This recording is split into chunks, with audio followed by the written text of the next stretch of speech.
नमस्कार। सत्यार्थ न्यूज में आपका स्वागत है। गंज बासौदा राष्ट्रीय मानव अधिकार आयोग सदस्य प्रियंका कानूनगो को वाल्मीकि समुदाय के साथ बातचीत कर रहे उनके मानव अधिकारों के प्रति जागरूकता कार्यक्रम में शामिल हुए। साथ ही सब जेल का औचक निरीक्षण किया। सहायक अधीक्षक आलोक भार्गव ने बताया कि जेल में निरीक्षण करने की सूचना हमें पहले से नहीं मिली। जब मानव अधिकार आयोग के सदस्य जेल के मुख्य द्वार पर आ गए तब हमको जानकारी लगी। हमने ससम्मान उनको जेल का निरीक्षण कराया। निरीक्षण के दौरान भोजनशाला, जेल की व्यवस्था व कैदियों से रूबरू कराया। जेल की पूरी व्यवस्थाओं को देखने के बाद मानव अधिकार आयोग के सदस्य ने जेल की व्यवस्थाओं को देखकर जेल अधीक्षक आलोक भार्गव की कार्यशैली को सराहनीय बताया। निरीक्षण के दौरान जेल स्टाफ सम्मिलित रहा। गंज बासौदा से जिला ब्यूरो संजीव शर्मा की रिपोर्ट। मैं अभी तक वाकई में मानता आया था कि वो इलाका क्लीन हो चुका होगा। ये आप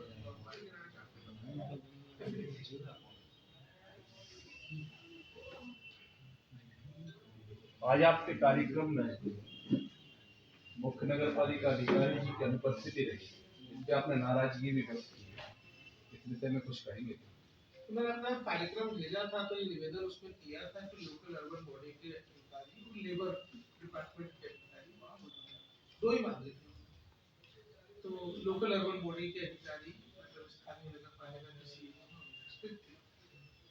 यहाँ के जो प्रशासनिक मुखिया है वो एसडीएम ने किया।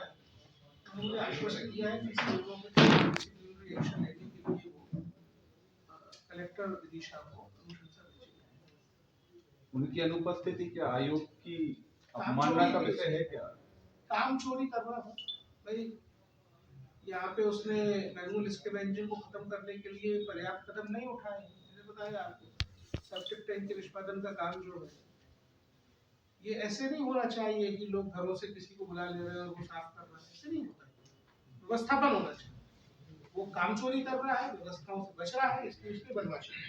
तो लोक सेवा नियम में ऐसा भी नहीं है कि पब्लिक का फोन लगाए तो फोन उठाए, फोन रिसीव नहीं करते, जो बड़ा इशू है।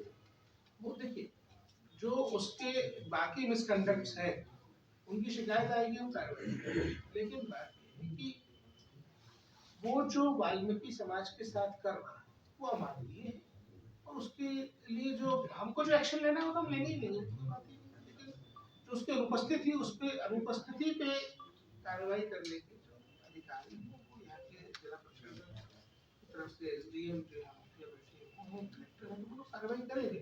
हमने उनको अवगत करा दिया। ठीक। मानव अधिकार सदस्य का निरीक्षण हुआ जेल में, इसमें उन्होंने क्या क्या देखा? जेल का औचक निरीक्षण राष्ट्रीय मानव अधिकार आयोग के सदस्य श्री प्रियंका कानूनगो जी द्वारा किया गया। उनके द्वारा आकस्मिक ये भ्रमण था। बंदियों से व्यक्तिगत रूप से चर्चाएं की गई। उन्होंने ऐसे बंदियों की जानकारी ली जो अर्थदंड के अभाव में सजा भुगत रहे हैं या जिनको विधिक सहायता नहीं मिली है। इसके अलावा उन्होंने पाकशाला का निरीक्षण किया, भोजन की गुणवत्ता परखी और व्यक्तिगत रूप से बंदियों से अकेले में चर्चा भी की और जेल के बारे में पूछा। उनके आने की पूर्व में कोई आपको सूचना मिली थी क्या? जी नहीं, उनका अचानक निरीक्षण हुआ था। जब वो जेल पर आ गए तब जानकारी मिली कि माननीय सर यहाँ आए हुए हैं। जेल में निर्माण कार्य चल रहा है?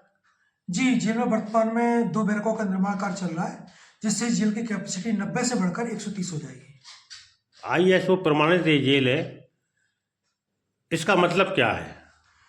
एक्चुअली क्या ISO एक अंतर्राष्ट्रीय संस्था है, इसका मुख्यालय जिनेवा में है और यह क्वालिटी और पर्यावरण और अन्य बिंदुओं को देखते हुए एक प्रमाणीकरण प्रस्तुत करती है। जेल की जांच करने के बाद क्या उनके मापदंडों पर जेल या कोई भी अन्य संस्थान खरा उतर रहा है, उसके बाद सर्टिफिकेट दिया जाता है। जिले में ISO प्रमाणित कितनी जेलें हैं?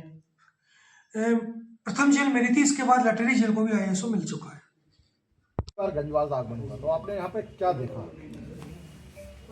मैं घर आया हूँ और सबसे पहले मैंने ये तय किया है कि जो समाज में अंतिम पंक्ति में सबसे आखिर में जो वर्ग है, सबसे पहले उनको उनके अधिकारों के बारे में सचेत करने के लिए, उनसे बात करने के लिए, उनकी समस्याएं समझने के लिए, उनकी परिस्थितियां समझने के लिए काम करूँगा।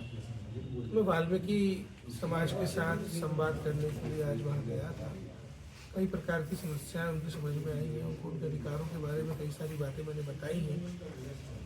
मानव बल के निष्पादन में अगर मनुष्य को हाथों से काम करना पड़े तो उससे गंदगी वाली बात, उससे गंदी बात कोई नहीं होती। वो मानव अधिकार का एक बड़ा उल्लंघन है। जो जानकारियाँ आज मिली हैं उस पर अब आगे काम करेंगे, कार्रवाई करेंगे।